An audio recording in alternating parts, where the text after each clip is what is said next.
देखना।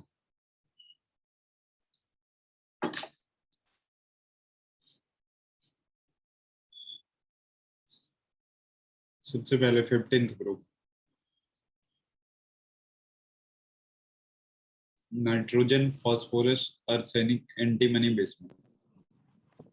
ठीक है, ये बिल्कुल स्टार्टिंग से ही कर रहा हूँ। अकेरेंस की बात करें तो सबसे पहले नाइट्रोजन गैस, ये एटमॉस्फेयर में 78% वाई वॉल्यूम होता है।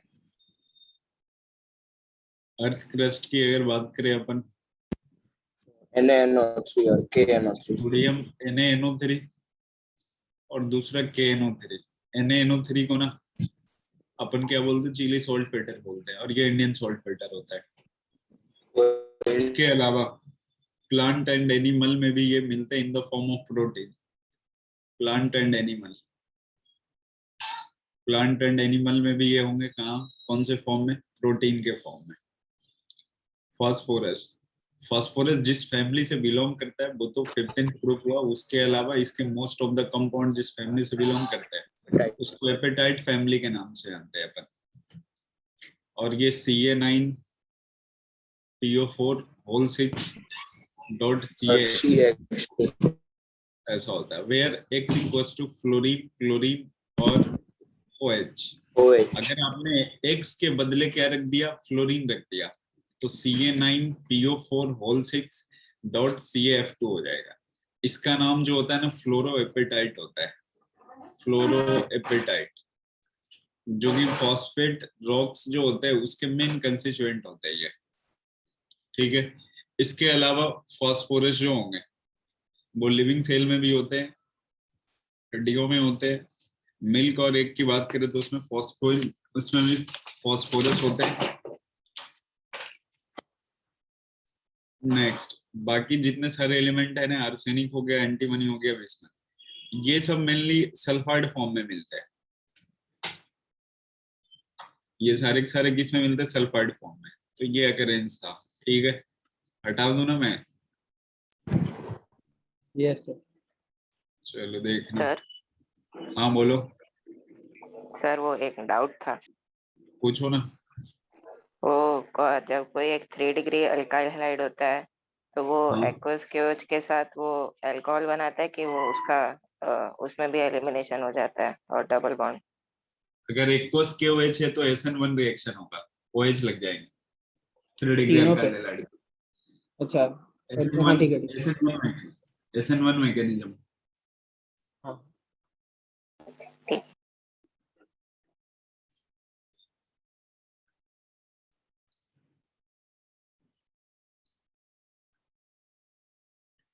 चलो सर, और वो general electron, CCl, sir CCl4 का एक्वस KOH के साथ होता है तो चारों में OH लग जाता है?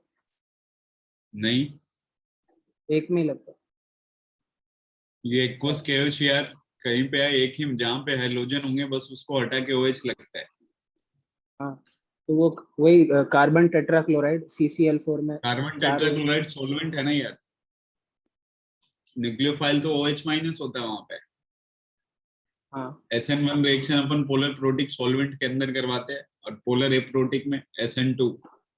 तो सॉल्वेंट वाला पार्ट जो होता है ना वो अटैकर नहीं होता है, जो न्यूक्लियोफाइल रखते हैं वहां पे वो अटैकर होता है, वो कार्बोकैटायन के ऊपर जाता है। तो वहां पे होगा कि नहीं, मतलब वो OHCl को डिस्प्लेस करेगा कि नहीं? वो रिएक्शन नहीं करेंगे, मतलब पोलर एप्रोटिक सॉल्वेंट में नहीं होंगे। और SN2? क्या बोल रहे हैं, SN2? हाँ वो हो जाएगी ना। हाँ तो रिजल्ट मतलब फाइनल कंपाउंड क्या होगा? जहां पे हैलोजन लगे होंगे उसको हटा के OH लग जाएंगे। अच्छा, मतलब COH4 ऐसे? अरे तुम क्या बोल रहे हो फिर से एक बार? और CCl4 plus aqueous KOH। CCl4 plus aqueous KOH। Aqueous KOH। हम्म। हाँ बहुत ही, और ड्रास्टिक कंडीशन में यूज करोगे तो 1 से 4 OH लग जाएंगे। वो भी काफी ये स्टेरिक हिंड्रेंस होने की वजह से थोड़ा रिएक्शन ना होने की पॉसिबिलिटी होंगे, बट ड्रास्टिक कंडीशन के अंदर हो सकती है। ठीक है। नॉर्मल टेम्परेचर पे कुछ नहीं होने वाला। वो CCl4 को हाथ से बोले सॉल्वेंट यूज करेंगे तो फिर वो स्टेबल कार्बोकैटायन पे लग जाएगा ना, एक OH। हाँ ठीक है।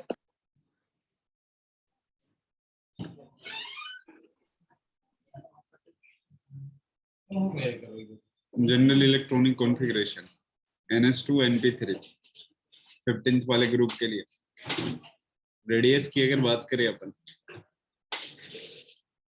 तो डाउन द ग्रुप इंक्रीज करेंगे nitrogen phosphorus arsenic antimony bismuth. ठीक है।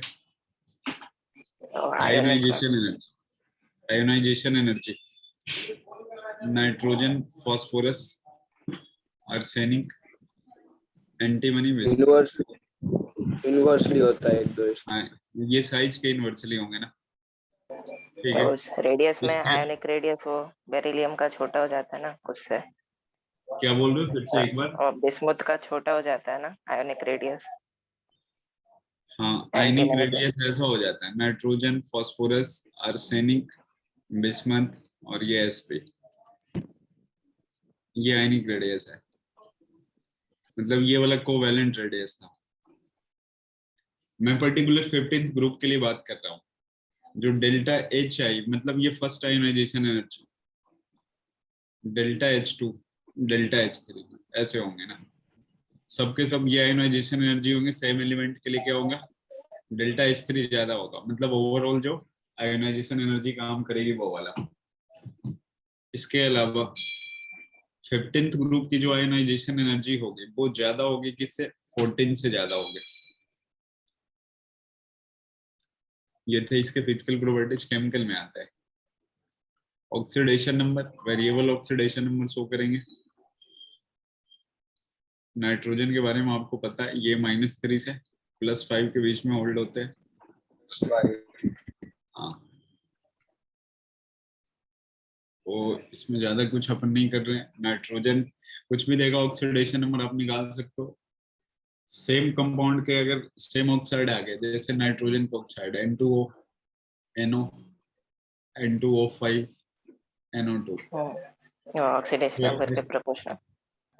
इसका ज्यादा oxidation oxidation number acidic number of nitrogen. और डाउन द ग्रुप डिक्रीज होने वाला होगा क्योंकि डाउन द ग्रुप इलेक्ट्रोनेगेटिविटी कम होगी, मेटालिक कैरेक्टर ज्यादा होंगे इसलिए। ठीक है। एनोमेलस बिहेवियर ऑफ N2 वो आपको पता है, N2 का साइज छोटा होगा, हाई इलेक्ट्रोनेगेटिविटी होगी, आयोनाइजेशन एनर्जी ज्यादा होगी, डी ऑर्बिटल नहीं होते हैं, वो p पाई d पाई बॉन्ड बनाते हैं, इन सबों के चलते अब नॉर्मल बिहेवियर शो करता है। ठीक है। नेक्स्ट है H2 के साथ रिएक्शन। H2 के साथ रिएक्शन में देखना क्या क्या बन जाएंगे, उसके जितने भी हाइड्राइड है ना वो शो करेगा। जैसे BiS3 हो गया, NH3, PH3, ASH3, SbH3। आपको मैंने पहले बता रखा है एक बॉइलिंग पॉइंट में एक्सेप्शन होता है बस में। बॉइलिंग पॉइंट में सिंगल एक्सेप्शन है, हाँ 541 32, 541 और 32। मतलब जो 5 वाला है ना वो पहले आएगा, देन आफ्टर 4 1 3 एंड लास्ट 2। ठीक है। Bond angle, bond angle down the group जाने पे डिक्रीज होने वाली है। बॉन्ड एंगल जो होगी डाउन द ग्रुप 15 ग्रुप में जाने पे क्या होगा, डिक्रीज होगा। डाउन द ग्रुप जाओगे इलेक्ट्रोनेगेटिविटी कम होगी, रिपल्सन कम होगा, इस वजह से बॉन्ड एंगल की वैल्यू क्या हो जाएगी, कम हो जाएगी। NH3 का बॉन्ड एंगल जो होगा 107 पॉइंट समथिंग होता है। आपसे कभी एग्जैक्टली वैल्यू नहीं पूछते बॉन्ड एंगल का, बस वो क्वालिटेटिव पूछते, एक दूसरे के रिस्पेक्ट में बात करेंगे। ठीक है। नेक्स्ट सर हाँ, एक वो भी होता है कि N2 + Cl2 करेंगे तो NCl3 बनेगा, लेकिन NCl5 नहीं बनेगा क्योंकि उसकी मैक्सिमम कोवेलेंसी 4 होती है नाइट्रोजन की। हाँ वो मैंने बोला ना कि उसके अंदर d ऑर्बिटल नहीं होता है, तो हार्डली कोवैलेंसी 4 होता है, उसमें भी एक कोऑर्डिनेट कोवैलेंट बॉन्ड बनता है और बाकी के जो 3 बॉन्ड होंगे वो सिग्मा बॉन्ड होंगे। मैक्सिमम कोवैलेंसी 4 होने के कारण वो कभी भी 5 बॉन्ड फेवरेबल नहीं होगा, ना तो NCl5 बनेगा ना NF5 बनेगा। 5 बॉन्ड कभी पॉसिबल ही नहीं है नाइट्रोजन के। ठीक है। मेनली रीजन ये है कि उसके पास d ऑर्बिटल नहीं होता, इस वजह से वो खुद को आगे एक्सपेंड नहीं कर पाता है। डी ऑर्बिटल होता तो वो क्या करता, ऑक्टेट अपना एक्सपेंड कर सकता था, 4 से ज्यादा बॉन्ड भी बना सकते थे, बट डी ऑर्बिटल नहीं होने के कारण ऐसा नहीं। ठीक है, यस हाँ सर। नेक्स्ट पे आते हैं यार, ऑक्सीजन के साथ रिएक्शन ना।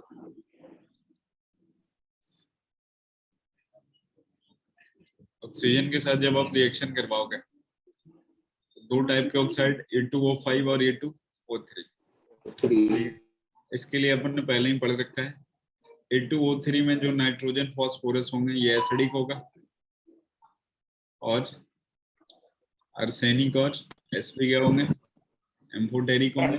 डाउन द ग्रुप जाने पे मेटालिक कैरेक्टर बढ़ेगा, इस वजह से बेसिक कैरेक्टर बहुत ही ज्यादा होने वाला है, वो भी बिस्मथ का। इसके अंदर आपको इनर्ट पेयर इफेक्ट भी याद रखना होगा। पी ब्लॉक के लास्ट वाले जो एलिमेंट होंगे उनका oxidation number general oxidation number से 2 कम होंगे। फॉर एग्जांपल 13 वाले ग्रुप की अगर बात करें, जनरल ऑक्सीडेशन नंबर कितने पे 3, तो 1 वाले में बहुत स्टेबल होंगे। 13 वाले में सबसे लास्ट में आते थैलियम एलिमेंट।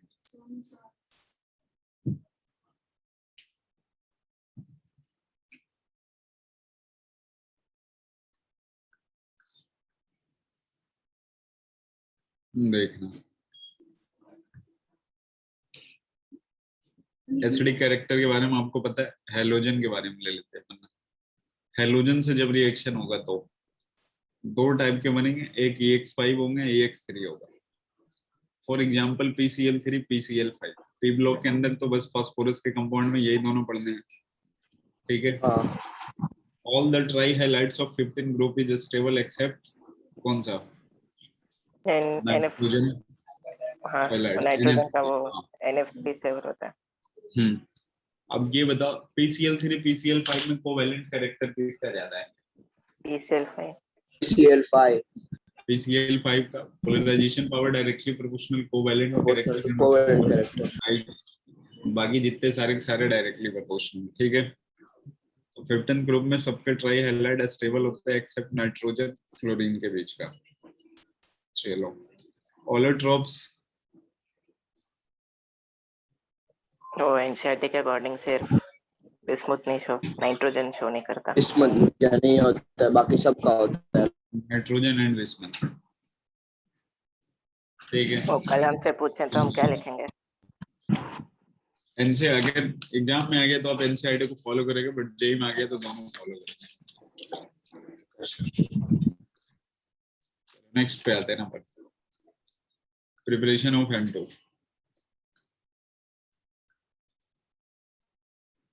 नाइट्रोजन गैस, ठीक है। सबसे पहले क्लास 10 में अपन ने पढ़ा था फ्रैक्शनल डिस्टिलेशन। एयर का जब फ्रैक्शनल डिस्टिलेशन करवाओगे तो उसके अंदर मेजर कंपोनेंट N2 और O2 होते हैं। O2 की बॉइलिंग पॉइंट और N2 का बॉइलिंग पॉइंट, किसका बॉइलिंग पॉइंट कम होता है, O2 या N2 का? N2 का कम होता है। हाँ, जिसका बॉइलिंग पॉइंट कम होगा वेपर बन के ऊपर जाएंगे, फिर वो कंडेंस वाले लगाते हैं, ऑन से लिक्विड फॉर्म में कन्वर्ट हो जाते हैं। इधर 10th वाला था अपना, ठीक है। नेक्स्ट थर्मल डिकम्पोजिशन, किसका थर्मल डिकम्पोजिशन करवाना होता है? बेरियम अजाइड और सोडियम अजाइड। अमोनियम डाइक्रोमेट के। पहला फ्रैक्शनल डिस्टिलेशन यार, फ्रैक्शनल डिस्टिलेशन, ठीक है। सेकंड में एक लैब मेथड भी होता है। लैब मेथड कुछ ऐसा, अमोनियम क्लोराइड जो होगी इसकी रिएक्शन सोडियम नाइट्राइट के साथ करवाते हैं, तो ये बन जाता है NH4NO2 प्लस में NaCl, ठीक है। अमोनियम नाइट्राइट प्लस में NaCl, ये ठीक है। इसको फट से हीट करेंगे। बाद में ये वाला कंपाउंड अनस्टेबल होता है, तो हीट करोगे तो मैक्सिमम H2O आप निकाल सकते हो। ट्वाइस H2O निकालने के बाद क्या बच गया, N2। तो ये सेकंड था अपना, ठीक है। मैंने ये भी बताया इसमें स्मॉल अमाउंट में किसका फॉर्मेशन होता है, NO का, nitric acid, NO nitric oxide and nitric acid का भी, बट काफी कम अमाउंट में होता है तो अपन उसको कंसिडर नहीं करते। बट फिर भी अगर बिल्कुल प्योर करना है तो इन दोनों की रिएक्शन अपन एक्वस H2SO4 के साथ करवाते हैं, ठीक है। फिर इन दोनों को रिलीज कर देता है ये। थर्ड पॉइंट है अपना थर्मल डिकम्पोजिशन। थर्मल डिकम्पोजिशन कुछ ऐसा, ammonium dichromate NH4 Cr2O7। H possible water remove होने के पहले आप सबसे पहले क्या साइड करो, CrO3 Cr 2O3। अब बताओ कितने H2O निकलेंगे? 4 H2O निकलेंगे। एक क्या हो गया? बहुत ही बिल्कुल अल्ट्रा चार। प्योर हीलियम गैस आपको चाहिए तो अजाइड आयन की हीटिंग करनी पड़ती है, और वो अजाइड आयन या तो सोडियम का होगा या फिर सोडियम किसके और होंगे? बेरियम। बेरिलियम का। हाँ, 4 व्हीलर के सेफ्टी बेरियम। फीचर में ये काम भी आता है ना, अजाइड नाइट्राइड जो होते हैं। एयर बैग में यही होता है ना, नाइट्रोजन नाइट्राइट होता है, अमोनियम नाइट्राइट। वहां से भी N2 गैस रिलीज होता है, अजाइड आयन भी होते हैं, वहां से भी N2 गैस रिलीज होता है। तो फिर बहुत ज्यादा क्या हो जाता है, गैस बन जाता है। इस वजह से वो गैस बाहर निकलना चाहता है और एयर बैग आगे का खुल जाता है, जिससे आदमी जाने से बच जाता है। तो सोडियम का अजाइड होगा या फिर बेरियम का अजाइड होगा। वो होम से सिग्नल इसमें फास्फोरस के किसी उसमें आता है कि इसमें आता है? Smoke screen. स्मोक स्क्रीन अभी आ रहा है फास्फोरस वाले पे, थोड़ा देर में देखो। ऐसा है यार। Properties colourless, odourless, tasteless, non toxic gas, stable isotope nitrogen का 14 15। ठीक है, अमोनिया पे आते हैं। एनसीईआरटी में अमोनिया है क्या? जो आपके एनसीईआरटी में होगा फिलहाल वो करवाऊंगा मैंने। अमोनिया हाँ है क्या? है। है ना अमोनिया। सबसे पहले यूरिया का क्या करवाते हैं अपन? डिकम्पोजिशन करवाते हैं, हाइड्रोलिसिस। तो NH2 C double bond ONH2, ये H2O के साथ रिएक्शन करेगा और अमोनियम कार्बोनेट का फॉर्मेशन करता है। ठीक है, बाद में इसकी हीटिंग करोगे तो ये NH3 plus H2O plus CO2 इसमें कन्वर्ट हो जाएंगे। ये सेकंड, ये इंडस्ट्रियल मेथड था। सॉरी, इंडस्ट्रियल मेथड क्या होता है? इंडस्ट्रियल या वो हेबर्स प्रोसेस। वो याद रखना, एक्सोथर्मिक रिएक्शन होता है तो इक्विलिब्रियम से भी रिलेट कर सकता है कि अगर आपको अमोनिया गैस ज्यादा चाहिए तो क्या करना पड़ेगा? टेम्परेचर को बढ़ाना पड़ेगा। ठीक है, तो टेम्परेचर को सॉरी सॉरी, कम करना पड़ेगा। एक्सोथर्मिक है ना, कम करना। एक्सोथर्मिक है तो कम करना पड़ेगा। हाँ, almost 92 point something kilo joule per mole होते हैं वो। तो देखना इधर,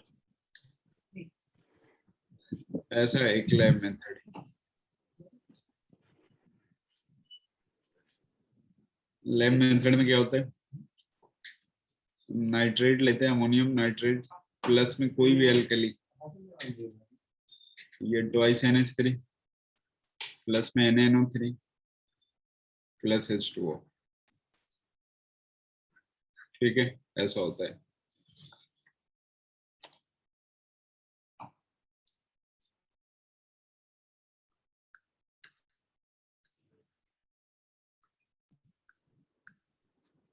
चलो, इसकी प्रॉपर्टीज। हाँ हाँ, एनसीईआरटी में हेबर्स प्रोसेस में इन्होंने वो टेम्परेचर प्रेशर सब कुछ दिया तो वो भी याद रखना पड़ेगा। नहीं नहीं यार, वो टेम्परेचर प्रेशर नहीं याद रखने पड़ते हैं। वो कंडीशन मैंने बताया कि कभी अमोनिया का प्रोडक्शन ज्यादा करवाना है तो उसके लिए कंडीशन रिलेट करता है। ये ली चैटलियर प्रिंसिपल्स है जो केमिकल इक्विलिब्रियम में पढ़ना अपने को, तो उस कंडीशन आपको ध्यान में रखना होगा। प्रॉपर्टीज यार, कलरलेस होंगे, पंजेंट होंगे, बॉइलिंग पॉइंट 195.2, इस डबल से ज्यादा मतलब नहीं है। सॉलिड लिक्विड फॉर्म में होंगे तो ये H2O के साथ क्या करेगा? हाइड्रोजन बॉन्ड का फॉर्मेशन करेगा, क्योंकि नाइट्रोजन हाईली इलेक्ट्रोनेगेटिव एलिमेंट है तो हाइड्रोजन के साथ जब भी आएगा हाइड्रोजन बॉन्ड बना करके जाएगा। ठीक है, हाइड्रोजन बॉन्ड अगर है तो ये हाईली सोलूबल होगा। एक रिएक्शन है इसकी प्रॉपर्टीज में जो काफी इंपॉर्टेंट है, NH3 का भी एक्सेस मिलेगा और कभी कभी Cl2 access Cl2 access plus NH3। अगर इसने NH3 एक्सेस में लिया तो इसके रिलेटिव में आप प्रोडक्ट बनाओगे, क्या बन सकता है? NH4Cl। Cl plus HCl। अब इसके रिलेटेड बनाओगे आप, तो इससे रिलेटेड बनाओगे तो एक NCl3 हो सकता और है। HCl नहीं होगा। ये ध्यान रखना है आपको। ठीक है, कॉम्प्लेक्स का भी फॉर्मेशन करता है, क्यों? क्योंकि नाइट्रोजन के पास लोन पेयर होता है। नाइट्रोजन के पास लोन पेयर होने के कारण ये लुईस बेस की तरह काम करेंगे, किसी को भी लोन पेयर दे देगा। एक तरह से ये लिगेंड की तरह भी काम कर गए ना, फेंटल मेटल को क्या करेगा? अपना लोन पेयर डोनेट करेगा। इस लोन पेयर की वजह से वो लुईस बेस भी होता है, लिगेंड की तरह भी काम करता है। एक्चुअली जितने सारे लिगेंड होते हैं उसके पास तो बेसिक कैरेक्टर होता ही होता है, क्योंकि बेसिक कैरेक्टर डिफाइन ही इसी को करता है कि अपना लोन पेयर डोनेट कर दे या फिर इलेक्ट्रोनेगेटिव चार्ज जो है, नेगेटिव चार्ज, उसको क्या करें, किसी प्रोटॉन को डोनेट कर दे या किसी जरूरतमंद इंसान को। अब कॉपर की रिएक्शन अगर आपने NH3 के साथ करवाया तो ये काफी फेमस एग्जांपल है, CuNH3 जो कि डीप ब्लू कलर का होता है। ठीक है, तो ये याद रखना, ये डीप ब्लू कलर का होगा। अगर AgCl की रिएक्शन आपने NH3 के साथ करवाया, ये तो ऑलरेडी व्हाइट प्रिसिपिटेट हो गए, तो ये AgNH3 होल ट्वाइस का कॉम्प्लेक्स सॉल्ट हो जाएंगे।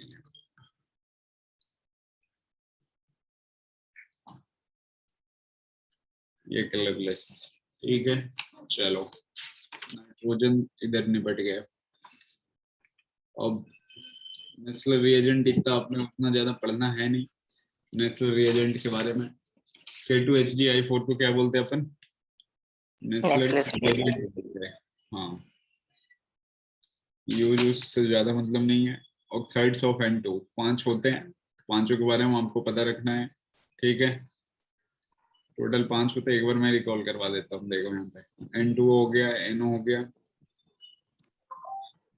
N2O3 हो गया, NO2 का डायमर क्या होता है? N2O4। ये ऑड इलेक्ट्रॉन मॉलिक्यूल होता है यार, NO2 N2O5। ऊपर वाला क्या होगा? कलरलेस गैस होंगे। गैस, हाँ, नीचे वाला भी कलरलेस गैस होंगे। बाकी जो दो होंगे ना, N2O3 NO2, ये कैसे होता है? एक ब्लू सॉलिड होगा, एक ब्राउन सॉलिड होगा। ब्लू सॉलिड और ब्राउन सॉलिड। हाँ, ऊपर दोनों न्यूट्रल होते हैं, नीचे के बाकी जितने हैं वो सारे के सारे क्या होंगे? एसिडिक होंगे। ऑक्सीडेशन नंबर आप बढ़ाओगे, नाइट्रोजन की इलेक्ट्रोनेगेटिविटी बढ़ेगी, तो एसिडिक कैरेक्टर आएंगे। इस वजह से उनके ऑक्साइड क्या होंगे? एसिडिक होते जाएंगे। Oxo acid of nitrogen, nitrogen के दो ही ऑक्सो एसिड होते हैं जो हाइड्रोलिसिस प्रोडक्ट में आपको काम आने वाला है। एक तो HNO3 होगा यार, दूसरा क्या होता है? HNO2। ठीक है, HNO3 और HNO2। हाँ, HNO3 को अपन नाइट्रिक एसिड बोलते हैं, HNO2 को नाइट्रस एसिड बोलते हैं। इसके अलावा H2N2O2, इसको हाइपोनाइट्रस एसिड बोलते हैं। हाइपोनाइट्रस एसिड, ये हाइपोनाइट्रस एसिड होता है। ठीक है, चलो दो हाइड्रोलिसिस अभी करवा के दिखाता हूँ मैं आपको। HNO3 ये भी NCERT में है, तो इनके प्रिपरेशन के लिए ओसवाल्ड प्रोसेस अपन यूज करते हैं, जिसमें सबसे पहला प्रोसेस होता है। अगर आपने NH3 रिएक्शन, हाँ, लेकिन ये कैटालिस्ट रखना आपको नेसेसरी है। प्लेटिनम रखते या फिर हुक वाला, हाँ, हुक वाला, वही प्लेटिनम का हुक बनाते हैं, उसके ऊपर प्लेटिनम रखते हैं, सॉरी NH3, फिर उसका कन्वर्शन करवाते हैं, तब जाके ये नाइट्रिक ऑक्साइड बनता है प्लस H2O बनता है। अब ये जो नाइट्रिक ऑक्साइड बना, इसका फिर से अपन क्या करते हैं? ऑक्सीडेशन करवाते हैं, तो अगले राउंड में ये NO2 बन जाता है। NO2 की हाइड्रोलिसिस आप करवाओगे तो हाइड्रोलिसिस का रूल है सेम ऑक्सीडेशन नंबर वाला प्रोडक्ट आपको लिखना है। अगर मैच नहीं कर रहा है, उसका एवरेज ऑक्सीडेशन नंबर अपन यूज करते हैं।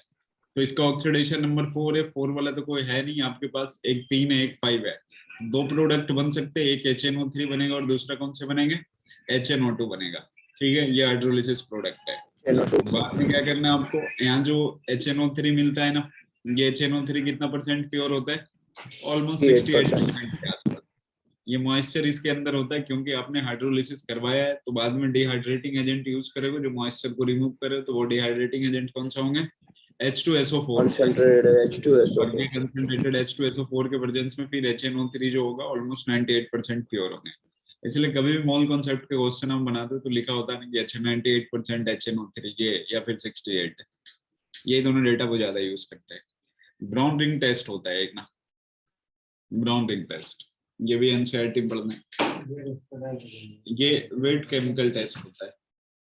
नाइट्रेट आयन का ना कंफर्मेटरी टेस्ट के लिए यूज करते हैं अपन brown ring test, confirmatory test for NO3- ion. इसमें करते क्या है ना यार, अपन कोई भी एक अननोन सॉल्यूशन लेते हैं जिसके ऊपर डाउट होता है कि हाँ इसमें नाइट्रेट आयन हो सकता है, वो वाला अपन वहां से टारगेट करते हैं, और उस अननोन सॉल्यूशन के अंदर जिसके ऊपर अपने को डाउट है, अननोन सॉल्यूशन, ठीक है, इसमें क्या मिलाते हैं अपन? FeSO4 का जो फ्रेशली प्रिपेयर्ड होता है ना, वो मिलाते हैं। फ्रेशली इसलिए मिलाते हैं क्योंकि ज्यादा देर तक आपने छोड़ा ना, तो नाइट्रेट आयन जो होता है काफी अच्छा ऑक्सीडाइजिंग एजेंट होता है, तुरंत इसको क्या करते हैं, ऑक्सीडाइज ना करते हैं, इसलिए बिल्कुल फ्रेशली प्रिपेयर्ड लेते हैं अपन। उसके बाद क्या करते हैं, कंसेंट ये जो इन दोनों से मिल करके जो सॉल्यूशन बना, रिजल्टेंट सॉल्यूशन, इसी को जब टेस्ट ट्यूब में आप देखोगे ना थोड़ा सा इंक्लाइन करके, दोनों का इंटरफेस पे क्या होता है, एक जंक्शन जहाँ पे होगा वहां पे ब्राउन कलर आपको दिखाई पड़ेगा। नाइट्रेट आयन का वो क्या करता है, शो करता है ब्राउन कलर का शो करना, इसका मतलब उसके अंदर कंफर्म क्या है, नाइट्रेट आयन होता है। ठीक है, इसके अंदर जो रिएक्शन भी लिख सकते हो आप, NaNO3 + H2SO4। First of all तो यार ये कुछ ऐसे निकल जाएंगे, NaHSO4 प्लस में HNO3, बाद में FeSO4, इसकी रिएक्शन अपन ने HNO3 और H2SO4 के साथ करवाया। तो ये FeSO4 whole thrice oxidising agent है, तो +2 को +3 में तो बेचेगा ही। ये NO हो गया प्लस H2O। मेन जो इसमें टॉम क्रूज होता है ना वो ये होता है NO। ये सारा कुछ इसी के चलते आगे पीछे होता है। ठीक है, इसका ऑक्सीडेशन 1 होता है हाँ। +1। बाद में इन दोनों को कहीं कहीं पे कॉम्प्लेक्स का भी नाम दिया जाता है, वो कॉम्प्लेक्स ऐसे बनते हैं FeSO4 + H2O + NO। इनकी रिएक्शन अगर आपने करवाई तो जो कॉम्प्लेक्स बनने वाला होगा वो FeH2O5 और ये इधर NoSO4। सबसे इंटरेस्टिंग बात ये है ना कि यहाँ पे आयरन का जनरल ऑक्सीडेशन नंबर +2 3 होता है, बट यहाँ पे कितना होता है, +1 होता है, और NO का भी +1 होता है। हालांकि NO जो है ना वो न्यूट्रल लिगेंड होता है, तो इसके ऊपर कोई चार्जेस नहीं आते, बट ब्राउन रिंग टेस्ट के अंदर दोनों बिल्कुल क्या है, अबनॉर्मल बिहेवियर शो कर रहे हैं। आयरन में आपने जब भी देखा मोस्टली 2 3 में देखा है, बट यहाँ पे +1 आ गया। NO जो होता है पॉजिटिव लिगेंड तो होता ही है, उससे ज्यादा वो क्या होता है, न्यूट्रल होता है। तो न्यूट्रल होने की वजह से कोई चार्ज नहीं आना चाहिए। न्यूट्रल ऑक्साइड भी होते हैं ना, NO हो गया, CO हो गया, ये सारे के सारे क्या है, न्यूट्रल ऑक्साइड होते हैं, तो चार्ज नहीं होता है। बट ब्राउन रिंग टेस्ट के अंदर दोनों का ऑक्सीडेशन नंबर +1 शो करता है। ठीक है, ये ब्राउन रिंग टेस्ट था। हाँ। 6 बजे से ऑनलाइन क्लास है। 6 बजे से आपकी ऑनलाइन क्लास है ना, बोर्ड वाली ऑनलाइन क्लास क्या टेस्ट, वो टेस्ट, फिजिक्स की टेस्ट है ना, ऑनलाइन आ जाए।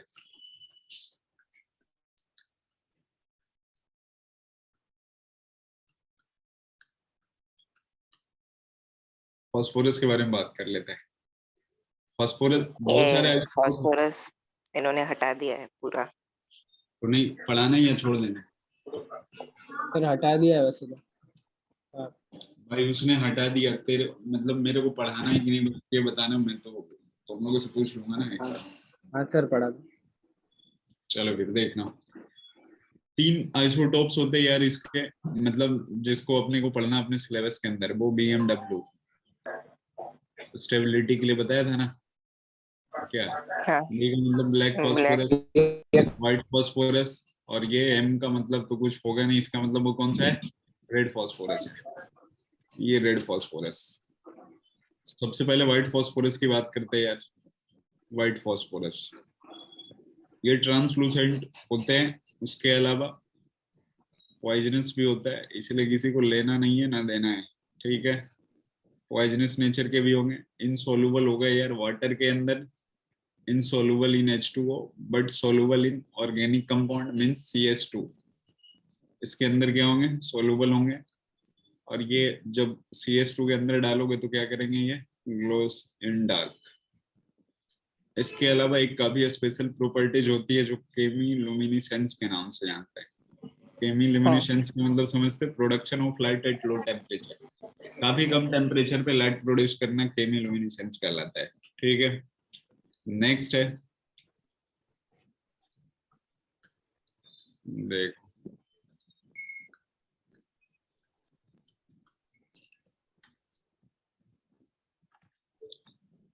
P4। ये यार NaOH के अंदर क्या होंगे, सोल्यूबल हो जाएंगे, dissolve in boiling NaOH in inert atmosphere. P4 + NaOH + H2O, ये रेडॉक्स रिएक्शन होती है, PH3 प्लस में NaH2PO2। इसका नाम सोडियम हाइपोफॉस्फाइट होता है, सोडियम हाइपोफॉस्फाइट होता है। ठीक है, ये भी ध्यान रखना आप बिल्कुल, ये लेस स्टेबल होगा, एंड अगर स्टेबिलिटी कम है इसका मतलब रिएक्टिविटी तो बहुत ही फाड़ होगी, ज्यादा होगी। ठीक है, रिएक्टिविटी बहुत ज्यादा होगी। एग्जैक्टली अगर बात करें तो इसका स्ट्रक्चर कुछ ऐसे होता है P4 के, ठीक है। अब बॉन्ड उनकी एंगल 60 डिग्री होता है। हाँ हाइब्रिडाइजेशन देखो तो sp3 और आइडियल sp3 में अगर बात करें अपन तो आइडियल sp3 के अंदर जो बॉन्ड एंगल होता है वो 109 पॉइंट समथिंग होते हैं, बट इसका बॉन्ड एंगल 60 डिग्री है। 60 डिग्री का मतलब ये रिप्रेजेंट करता है कि ये वाला बॉन्ड दोनों आपस में बिल्कुल पास पास है। तो जितना ज्यादा पास पास होंगे एंगल स्ट्रेन उतना ही ज्यादा लगेगा, और जितना ज्यादा एंगल स्ट्रेन लगेगा उतना ही ज्यादा क्या होंगे, वो बॉन्ड ब्रेक होने की टेंडेंसी में होगा। अगर बॉन्ड ब्रेक होगा इसका मतलब उसकी क्या है, रिएक्टिविटी काफी ज्यादा है, स्टेबिलिटी बिल्कुल बेकार है, ठीक है। चलो व्हाइट फास्फोरस का काम हो गया। रेड फास्फोरस, रेड फास्फोरस जो P4 व्हाइट फास्फोरस होता है ना, इसको अगर 573 केल्विन पे हिट कर दो एट लो प्रेशर के प्रेजेंस में, लो प्रेशर, तो ये तो रेड फास्फोरस बन जाएंगे, ठीक है। बट इसी को प्रेशर बढ़ा के 170 केल्विन पे अगर आपने हिट किया तो P4 ये ब्लैक बन जाएंगे। ये आयरन ग्रे लस्टर होता है ऐसे कलर में, ठीक है।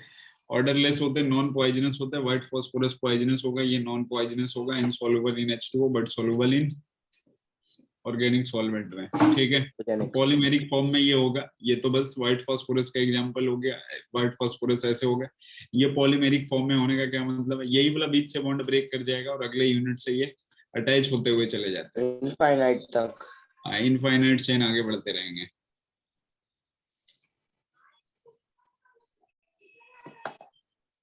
Next black phosphorus. Black phosphorus जो होगा, प्रिपरेशन तो अभी मैंने आपको बताया, और ये एयर में जब सब्लाइम करोगे ना तो कैसा होता है, मोनोक्लिनिक या रोम्बोहाइड्रल क्रिस्टल में ये कन्वर्ट हो जाता है। मोनोक्लिनिक रोम्बोहाइड्रल दोनों दोनों सॉलिड स्टेट में आपको पढ़ना है, ठीक है। PH3 नेक्स्ट कंपाउंड है, फास्फोरस से रिलेटेड PH3। ये कैल्शियम फॉस्फाइड है। अगर इसकी रिएक्शन आपने करवाया तो ये जितने भी फॉस्फाइड है ना यार, उसके हाइड्रोलिसिस करवाओगे वो क्या बनने वाला है, PH3 देने वाला है, फॉस्फिन गैस। और सबसे अच्छी बात, लेबोरेटरी मेथड जो होता है, अभी थोड़ा देर पहले रिएक्शन में मैंने लिखा था, NaOH प्लस में क्या H2, ये बन जाते PH3 प्लस NaH2PO2। सोडियम ये हाइपोफॉस्फेट। यहाँ पे जो PH3 होता है ना, प्योर PH3 जो होता है वो जलता नहीं है, लेकिन इम्प्योरिटीज वाले जो होंगे वो जलने लग जाता है। हाँ, तो P2H6 और H2 इन दोनों की इम्प्योरिटीज होती है इसके अंदर। प्योर PH3 जो होगा नॉन इन्फ्लेमेबल होगा, बट इम्प्योरिटीज वाले जो होंगे वो जल्दी से जलने लगेंगे। तो यहाँ पे जो PH3 बनता है ना, उसका क्या होता है, कंबशन भी पॉसिबल होता है। इस वजह से अपने को ये समझ में आता है कि इसके अंदर क्या है, इम्प्योरिटीज प्रेजेंट है। अगर आपको बिल्कुल प्योर चाहिए कि प्योर PH3 चाहिए, ये बनने के बाद इनका कंबशन ये जलने लगता है ना, इसलिए अपन समझते हैं कि इम्प्योर है। अगर आपको प्योर PH3 चाहिए ना तो क्या करवाते हैं अपन, PH3 और इसके अंदर जो P2H6 और H2, इसको सबसे पहले ना अपन फ्रीज करवाते हैं। यहाँ से जैसे ही फ्रीज करवाओगे तो PH3 और जो P2H6 होंगे ये क्या होते हैं, लिक्विफाइड हो जाते हैं यार। बाद में जब HI की रिएक्शन करवाओगे ना तो इसके अंदर क्या है, ये P2H6 को यहाँ से लेके निकल जाता है, बस क्या बच जाता है, PH3 बच जाता है। फास्फोरस के एक भी कंपाउंड उसने नहीं रखा है क्या, सारे के सारे हटा दिए क्या स्कूल वालों ने? हाँ सर। ओ चलो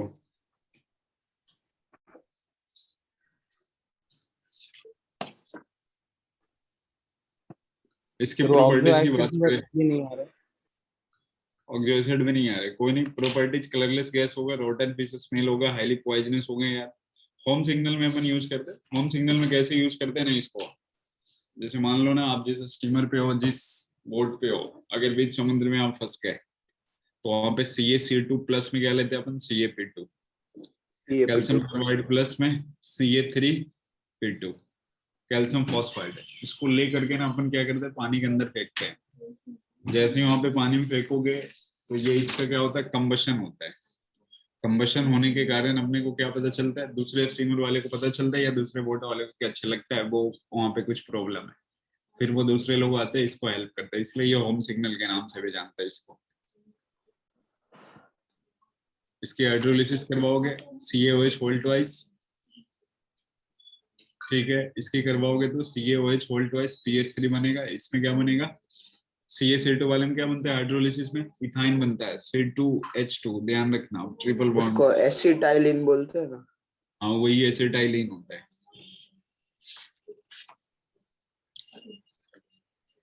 या तो होम सिग्नल या फिर स्मोक स्क्रीन के नाम से भी जानते हैं, कोई दिक्कत नहीं है इसके लिए।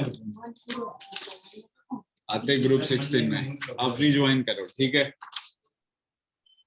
रिज्वाइन, ठीक है सर। ओके।